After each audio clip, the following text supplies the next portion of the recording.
Hello दोस्तों, हम पढ़ रहे हैं प्लेटो। पाश्चात्य राजनीतिक विचारक प्लेटो के बारे में पढ़ रहे हैं। तो आज हम पढ़ेंगे प्लेटो के बारे में।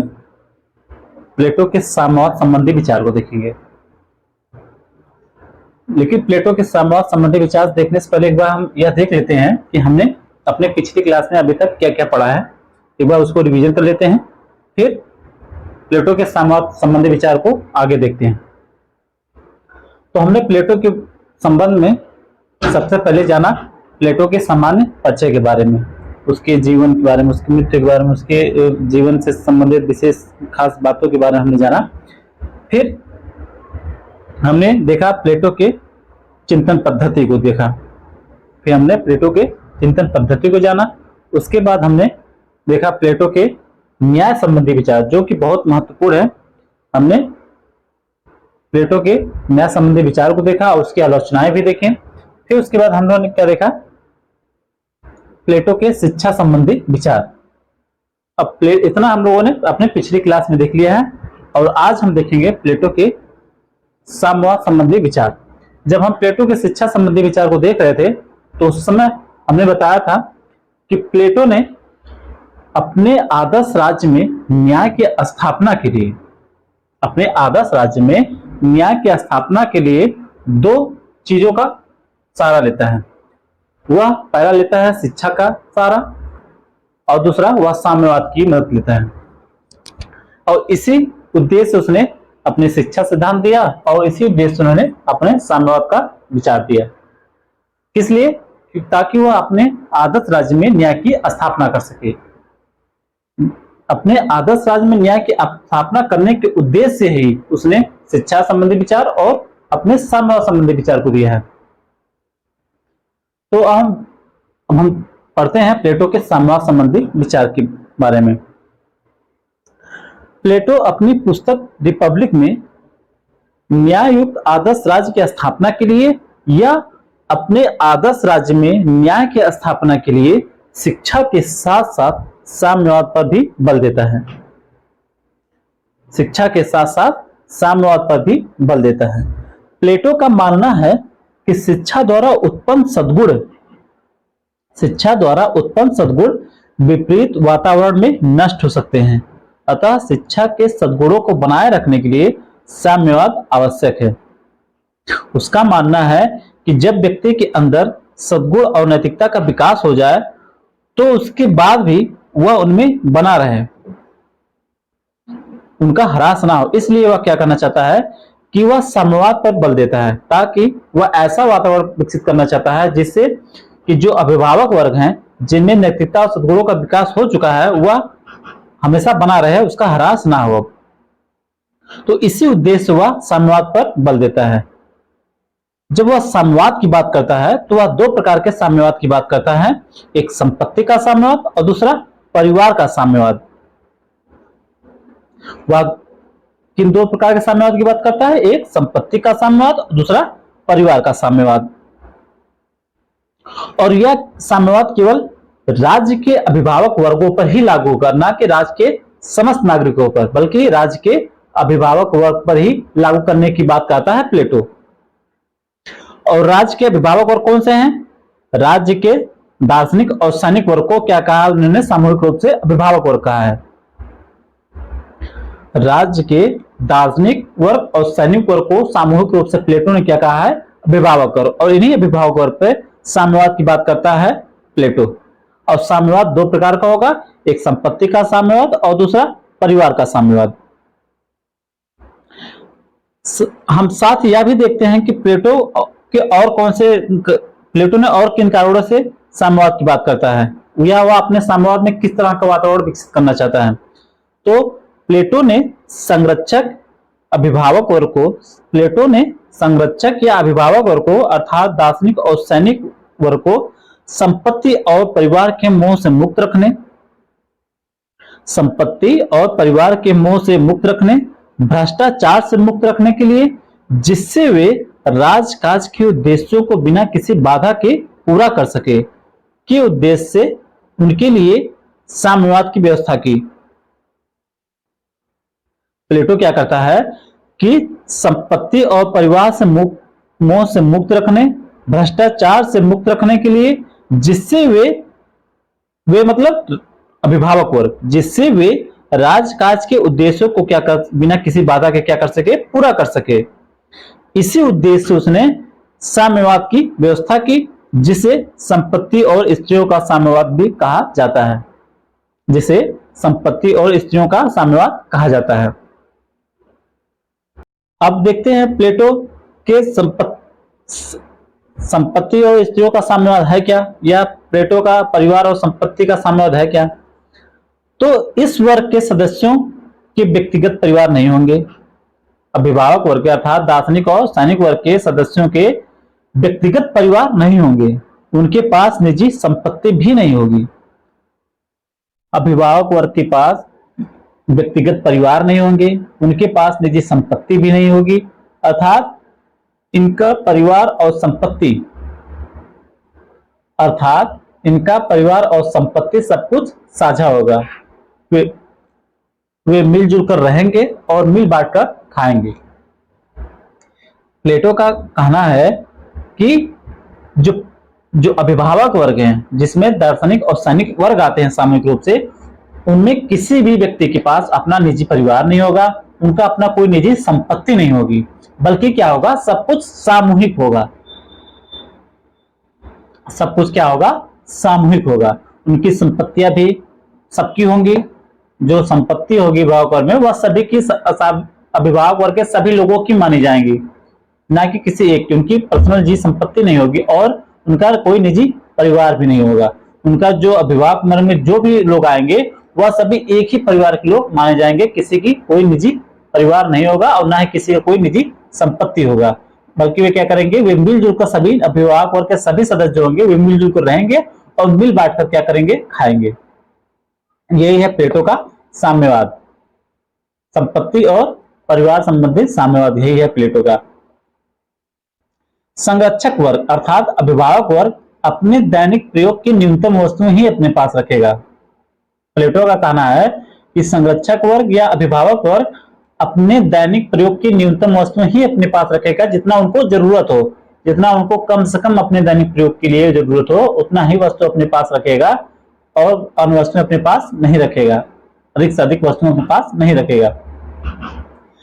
प्लेटो कहता है कि इन्हें सांसारिक वस्तुओं, प्लेटो कहता है कि अभिभावक वर्ग को सांसारिक वस्तुओं जैसे सोने, चांदी या वैभव और संपदा की लालसा से ऊपर उठकर सर्वथा निर्लिप्त जीवन बिताना होगा। सर्वथा निर्लिप्त जीवन बिताना होगा। उनकी स्त्रियां और संतान भी साझा होंगी। अभिभावक वर्ग में जितनी स्त्रियां आएंगी, उनकी जो अभिभावक में जो संतान उत्पन्न होंगे, वो सब क्या होंगे, साझा होंगे। किसी की कोई पर्सनल स्त्री नहीं होगी, वह सभी की स्त्रियां मानी जाएंगी। जो अभिभावक वर्ग में लोग आते हैं, अभिभावक वर्ग में जो स्त्रियां आती हैं, वो स्त्रियां अभिभावक वर्ग के सभी लोगों की स्त्रियां मानी जाएंगी, किसी एक की नहीं मानी जाएंगी। और उनके जो संतान भी उत्पन्न होंगे, वह सभी लोगों की संतान मानी जाएंगी, किसी एक की नहीं। तो प्लेटो कहता है कि उनकी स्त्रियां और संतान भी साझा होंगी। किसी भी स्त्री या पुरुष को अपने संतान पहचानने का अवसर नहीं दिया जाएगा। किसी भी शिशु को अपने माता पिता की पहचान भी नहीं बताई जाएगी। संरक्षक वर्ग के समस्त स्त्री पुरुष, समस्त बालक बालिकाओं के माता पिता होंगे और वे सब एक घर के सदस्य माने जाएंगे। प्लेटो का मानना है कि जब माता पिता अपनी वास्तविक संतान को नहीं पहचानेंगे, तो उनके मन में किसी बालक बालिका के प्रति मोह पैदा नहीं होगा। और जब उनके मन में किसी बालक और बालिका के प्रति मोह नहीं पैदा होगा, तो संरक्षक वर्ग के सभी सदस्य निर्लिप्त भाव से क्या करेंगे, राज्य की सेवा करने को हमेशा तत्पर रहेंगे। तो यही था प्लेटो का साम्यवाद संबंधी विचार। और साम्यवाद संबंधी विचार में दो तरह के साम्यवाद उनके हैं, एक परिवार संबंधी साम्यवाद और दूसरा संपत्ति संबंधी साम्यवाद, जो हमने अभी देखा। अब हम देखते हैं कि प्लेटो ने संपत्ति संबंधी साम्यवाद का किन आधारों पर समर्थन करता है। जो संपत्ति संबंधी जो उसका साम्यवाद संबंधी विचार है, वह किस आधार पर इसका समर्थन करता है।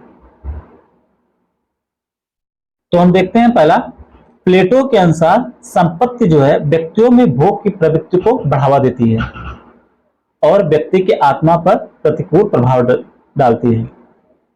अगर व्यक्ति को संपत्ति प्राप्त करने का अधिकार मिल जाएगा तो फिर वह अपने आत्मा के प्रधान गुण के अनुरूप कार्य नहीं करेगा, बल्कि वह संपत्ति के अनुसार कार्य करने की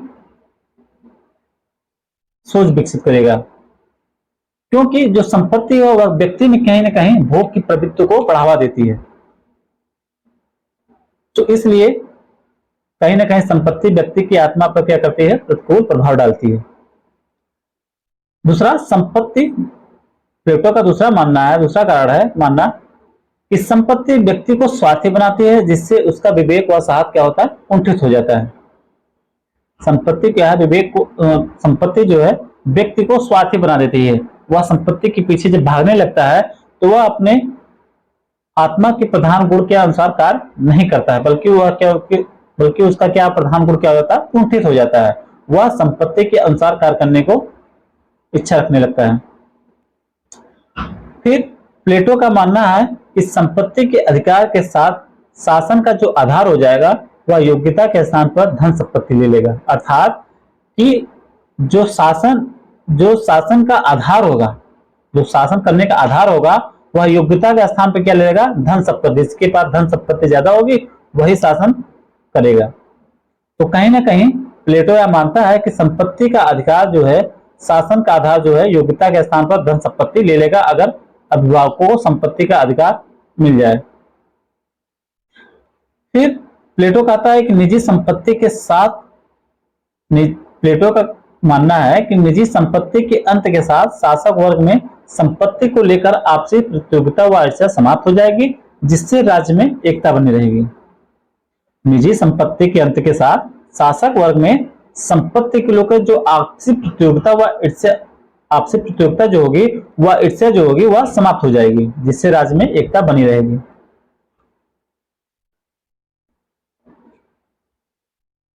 प्लेटो कहता है कि संपत्ति के साम्यवाद के द्वारा शासक अपना समस्त समय और ध्यान अपनी कार्यकुशलता की वृद्धि में लगा सकते हैं। प्लेटो का मानना है कि संपत्ति के साम्यवाद के द्वारा शासक अपना समस्त समय और ध्यान अपनी कार्यकुशलता की वृद्धि में लगा सकता है। फिर अब देखते हैं कि प्लेटो परिवार के साम्यवाद तक किन आधारों का समर्थन करता है। तो प्लेटो का मानना है कि परिवार का मोह जो है धन के मोह से अधिक प्रबल होता है। प्लेटो का मानना है कि परिवार का मोह धन के मोह से अधिक प्रबल होता है और मनुष्य इसके लिए अनेक प्रकार के अनुचित और अनैतिक कार्य करने के लिए भी तैयार रहता है। इसीलिए वह संपत्ति के साम्यवाद की बात तो करता है, लेकिन उससे ज्यादा उसका जोर है परिवार के साम्यवाद पर, क्योंकि उसका मानना है कि परिवार का जो मोह है वह धन के मोह से कहीं ज्यादा होता है और इसके लिए वह अनेक प्रकार के अनुचित और अनैतिक कार्य करने के लिए भी तैयार रहता है। तो इससे कहीं ना कहीं अभिभावक और क्या करेंगे, राज्य के कामकाज को अच्छी प्रकार से नहीं कर पाएंगे। फिर उसका दूसरा मानना है कि अभिभावक पारिवारिक कार्यों से स्वतंत्र होकर राज्य के लिए कार्य कर सकेंगे, जिससे अभिभावक वर्ग की कार्य क्षमता में वृद्धि होगी। जब उनका निजी परिवार नहीं होगा तो वह परिवार के बारे में ज्यादा चिंतित नहीं होंगे, परिवार पर ज्यादा समय नहीं देंगे। तो इन सब चीजों से वह स्वतंत्र होकर तो क्या करेंगे, राज्य के कार्यों में ही लगे रहेंगे और जब राज्य के कार्यों में ही केवल लगे रहेंगे तो कहीं ना कहीं उनकी कार्य क्षमता में भी वृद्धि होगी। उसका और भी मानना है कि परिवारों में इससे संघर्ष का अंत होगा, जिससे राज्य की एकता में वृद्धि होगी। जब परिवार ही नहीं होगा तो परिवारों में संघर्ष कहाँ होगा। उसका मानना है कि जब परिवार होते हैं, परिवारों में संघर्ष होने के कारण भी कहीं ना कहीं राज्य की एकता में ह्रास होता है। तो प्लेटो कहता है कि परिवारों के साम्यवाद द्वारा परिवार में संघर्ष का अंत हो जाएगा, जिससे राज्य की एकता में वृद्धि होगी। साथ ही वह यह भी कहता है कि इससे स्त्रियां भी मुक्त होकर प्रशासन के कार्यों में भाग ले सकेंगी। परिवार के साम्यवाद द्वारा क्या होगा, स्त्रियां भी मुक्त होकर प्रशासन के कार्यों में भाग ले सकेंगी। वह क्यों ऐसा कहता है, क्योंकि प्लेटो के समय में यूनान में स्त्रियों की दशा अत्यंत शोचनीय थी और वे घर की चार दीवारी तक ही सीमित थीं। प्लेटो के समय में जो या पारिवारिक स्थिति में, जब परिवार की स्थिति होती है प्लेटो के समयकाल में, तो उस समय स्त्रियों की जो दशा होती है पारिवारिक स्थिति में, वह घर के चार दीवारी के अंदर तक ही सीमित हो जाती हैं और उनकी दशा होती है बहुत ही गड़बड़ होती है और अत्यंत शोचनीय होती है। तो प्लेटो मानता है कि जब परिवार का साम्यवाद हो जाएगा, जब पारिवारिक साम्यवाद होगा, तो इससे स्त्रियां भी घर की चार दीवारी से मुक्त हो जाएंगी और वे प्रशासन के कार्यों में क्या होगा, मुक्त रूप से भाग ले सकेंगी और उनकी जो दशा है वह भी कहीं न कहीं अच्छी हो जाएगी। तो वह इस आधार पर भी परिवार के साम्यवाद का समर्थन करता है। तो यह ऐसा मानना था प्लेटो का। हमने देखा प्लेटो के परिवार का साम्यवाद और संपत्ति साम्यवाद संबंधी विचार को देखा और फिर हमने उसके बाद देखा कि प्लेटो किन आधार पर परिवार संबंधी साम्यवाद का समर्थन करता है और किन आधार पर संपत्ति संबंधी साम्यवाद का समर्थन करता है। तो अब हम देखते हैं प्लेटो के साम्यवाद की अरस्तु द्वारा आलोचना। प्लेटो के साम्यवाद की अरस्तु द्वारा आलोचना। तो अरस्तु का मानना है कि प्लेटो का साम्यवाद अव्यवहारिक है। प्लेटो का साम्यवाद अव्यवहारिक है। दूसरा, प्लेटो की उपेक्षा कर एकता की स्थापना के प्रयत्नों को उचित नहीं कहा जा सकता है। अगर आप परिवार की उपेक्षा करके राज्य की एकता की स्थापना करना चाह रहे हैं तो यह कहीं ना कहीं उचित नहीं है, ऐसा मानना है अरस्तु का। क्योंकि परिवार जो है राज्य की सबसे महत्वपूर्ण और छोटी इकाई होती है और अगर परिवार की उपेक्षा करके राज्य की स्थापना की जाती है तो यह कहीं ना कहीं उचित नहीं है। अरस्तु आगे कहता है कि स्त्रियों के सामूहिक स्वामित्व की योजना से यौन क्षेत्र में अराजकता उत्पन्न हो जाएगी। स्त्रियों के सामूहिक स्वामित्व की योजना से यौन क्षेत्र में अराजकता उत्पन्न हो जाएगी क्योंकि सभी क्या है, किसी स्त्री पे अगर सभी लोग किसी स्त्री पे दावा कर रहे हैं तो कहीं ना कहीं क्या है, उस पर अगर जोर दे रहे हैं तो कहीं ना कहीं क्या है, इसमें क्या होगा, अराजकता उत्पन्न हो जाएगी। तो यह राज्य के लिए अच्छा नहीं है।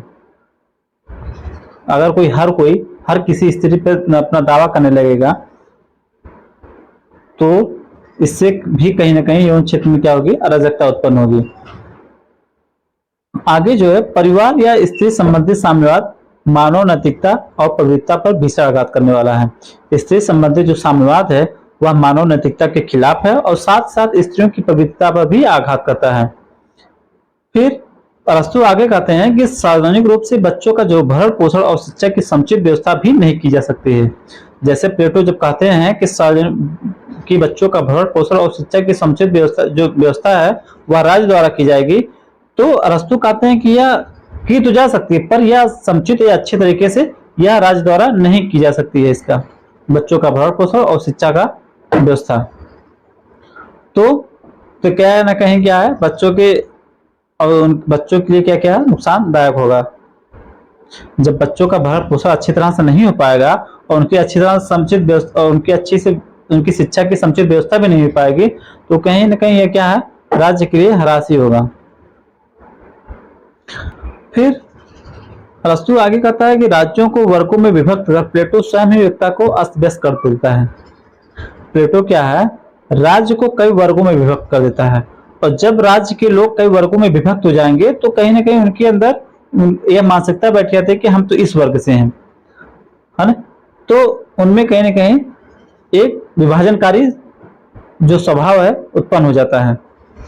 तो यह राज्य के लिए क्या है, हानिकारक है। तो वही प्लेटो अरस्तु कहते हैं कि राज्यों को वर्गों में विभक्त कर प्लेटो स्वयं ही उसकी एकता को क्या करता है, अस्त व्यस्त कर देता है। फिर अरस्तु आगे कहता है प्लेटो के साम्यवाद से उत्पादक वर्ग की उपेक्षा की गई है जो जनसंख्या का अधिकांश भाग होता है। भाई राज्य का अधिकांश रहता है तो उत्पादक वर्ग ही है 70-75%, है ना। और आप जो साम्यवाद की बात करते हैं वह तो कुछ ही लोगों पर लागू हो रहा है, राज्य के 10-20% लोगों पर ही। बाकी जो राज्य का अधिकांश भाग क्या है उनके पर साम्यवाद की तो बात ही नहीं की। तो साम्यवाद लागू कहाँ हुआ राज्य में? साम्यवाद अगर राज्य में लागू कर रहे हैं तो राज्य के 10-20% तो परसेंट लोगों पर लागू करके तो ये तो नहीं कह सकता है कि राज्य में साम्यवाद लागू किया गया है। भाई राज्य की अधिकांश जनसंख्या तो उस पर तो लागू ही नहीं है साम्यवाद। तो कहीं ना कहीं क्या है, उसने अपने साम्यवाद में राज्य के अधिकांश जो भाग, जिसका भाग है उत्पादक वर्ग का, उनकी तो उपेक्षा कर दी गई है। तो यह भी कहीं ना कहीं साम्यवाद की क्या है, कमी है। फिर हम आगे देखते हैं कि आधुनिक साम्यवाद और प्लेटो के साम्यवाद में क्या समानता है। जो प्लेटो ने जो साम्यवाद संबंधी विचार दिया और जो आज का साम्यवाद है, उन दोनों में समानता क्या है, और फिर उसके बाद उन दोनों में अंतर भी देखते हैं। तो पहले समानता देखते हैं कि प्लेटो के साम्यवाद और आधुनिक साम्यवाद दोनों जो हैं व्यक्ति की तुलना में समाज या राज्य को ज्यादा महत्वपूर्ण मानते हैं। आधुनिक साम्यवाद और प्लेटो का साम्यवाद दोनों जो है व्यक्ति की तुलना में समाज या राज्य को ज्यादा महत्वपूर्ण मानते हैं। दूसरा, दोनों जो है व्यक्ति के कर्तव्य पर बल देते हैं। दोनों जो है व्यक्ति के कर्तव्य पर बल देते हैं और दोनों जो है निजी संपत्ति का अंत करने पर जोर देते हैं। आधुनिक साम्यवाद भी और प्लेटो का साम्यवाद भी क्या है, यह दोनों जो है निजी संपत्ति का अंत करने पर जोर देते हैं। और ये दोनों में एक समानता और है कि दोनों स्त्री पुरुष की समानता में विश्वास करते हैं। आधुनिक साम्यवाद भी और प्लेटो का साम्यवाद भी दोनों क्या है, स्त्री और पुरुष की समानता में विश्वास करते हैं। तो यह थी प्लेटो का साम्यवाद और आधुनिक साम्यवाद में जो समानताएं थी, ये हमने यह देखा। अब देखते हैं कि प्लेटो के साम्यवाद और आधुनिक जो साम्यवाद है, दोनों में अंतर क्या है। तो प्लेटो का साम्यवाद यह पूरे समाज पर लागू नहीं होता है। हम पहला अंतर देख रहे हैं कि जो प्लेटो का साम्यवाद है वह पूरे समाज पर लागू नहीं होता है, केवल संरक्षक वर्ग पर ही लागू होता है, जो राज्य का अधिकांश भाग नहीं है बल्कि थोड़ा सा भाग है। जबकि आधुनिक साम्यवाद पूरे समाज पर या पूरे राज्य पर लागू होता है। जबकि आधुनिक साम्यवाद पूरे समाज पर लागू होता है। फिर दूसरा अंतर देखते हैं कि प्लेटो का साम्यवाद पूरे राज्य को सशक्त बनाना चाहता है। प्लेटो का साम्यवाद पूरे राज्य को क्या बनाना चाहता है, सशक्त बनाना चाहता है। जबकि आधुनिक साम्यवाद तो राज्य विहीन या वर्ग विहीन समाज की कल्पना करता है। प्लेटो का जो साम्यवाद है वह राज्य को मजबूत बनाना चाहता है, जबकि जो आधुनिक साम्यवाद है वह राज्य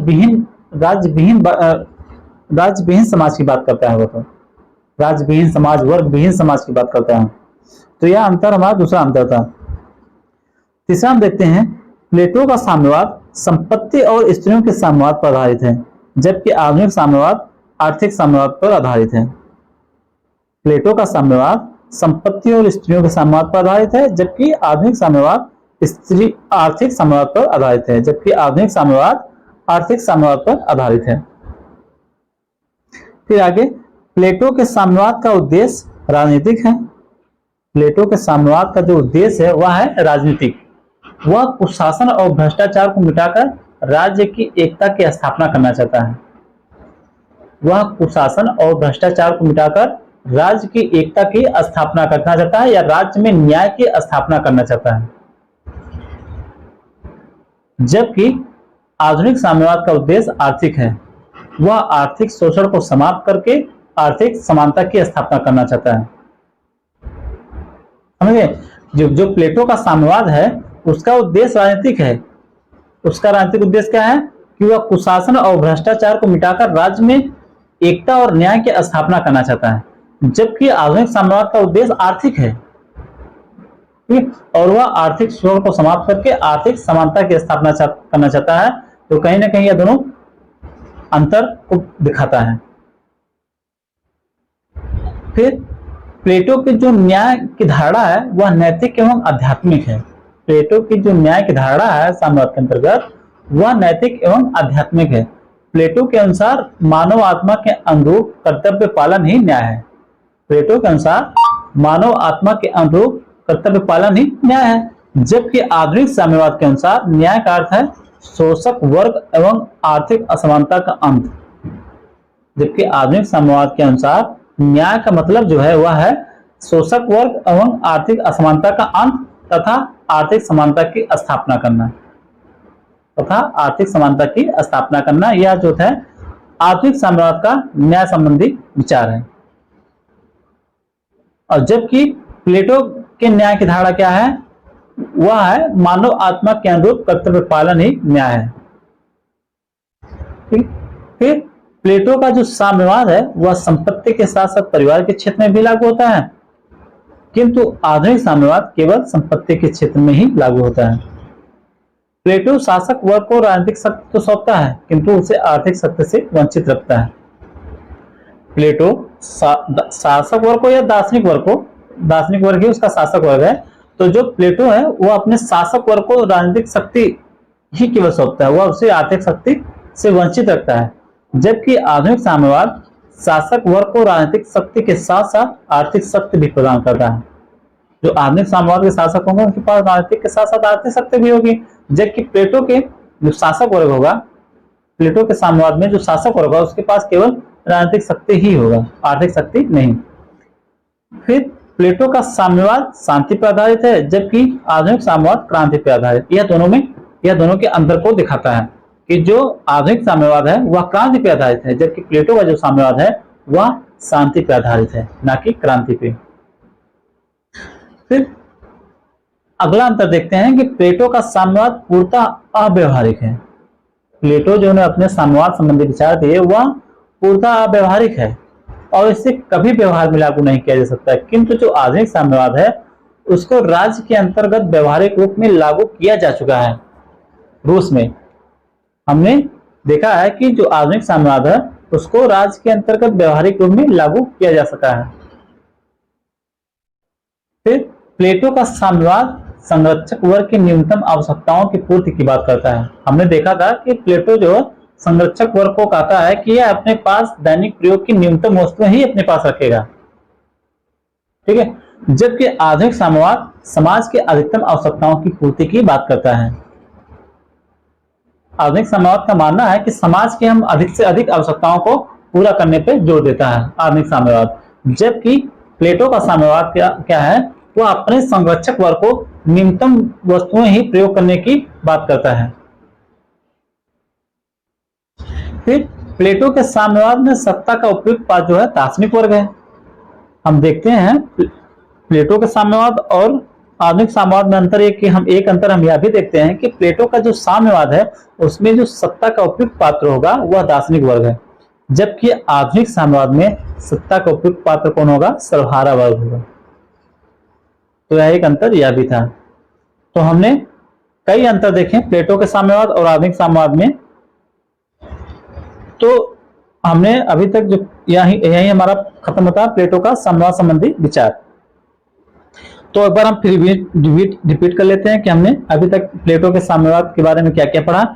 हमने देखा प्लेटो ने अपने आदर्श राज्य में न्याय की स्थापना के लिए शिक्षा के साथ साथ साम्यवाद का भी सहारा लेता है, और वह साम्यवाद में दो तरह के साम्यवाद की बात करता है, एक संपत्ति का साम्यवाद और दूसरा परिवार या स्त्रियों का साम्यवाद की बात करता है।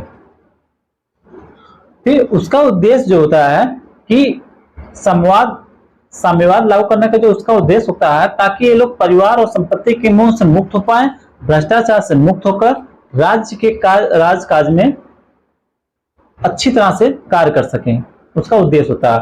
और फिर जब हमने आगे इसमें देखा कि जो अभिभावक वर्ग है राज का, जिसपे प्लेटो साम्यवाद लागू करता है, उनके पास ना तो कोई निजी संपत्ति होगी और ना उनके पास कोई निजी परिवार होगा। अभिभावक वर्ग में जो भी लोग होंगे वो सभी एक परिवार के सदस्य माने जाएंगे और कोई स्त्री किसी एक सदस्य की स्त्री नहीं मानी जाएगी, बल्कि सभी कोई स्त्री अभिभावक वर्ग के सभी पुरुषों की स्त्री मानी जाएगी, ना कि किसी एक पुरुष की या ना किसी कुछ पुरुषों की। और अभिभावक वर्ग जो अपने पास दैनिक प्रयोग की न्यूनतम हुई वस्तु अपने पास रखेगा। तो यही था प्लेटो का साम्यवाद संबंधी विचार, संपत्ति और स्त्रियों संबंधी साम्यवाद संबंधी विचार। फिर हमने देखा कि वह अपने संपत्ति संबंधी साम्यवाद का किन आधार पर समर्थन करता है और वह अपने परिवार संबंधी साम्यवाद का किन आधार पर समर्थन करता है। उसके बाद हमने देखा कि प्लेटो के जो साम्यवाद है उसके शिष्य अरस्तु द्वारा क्या क्या आलोचनाएं की गई हैं।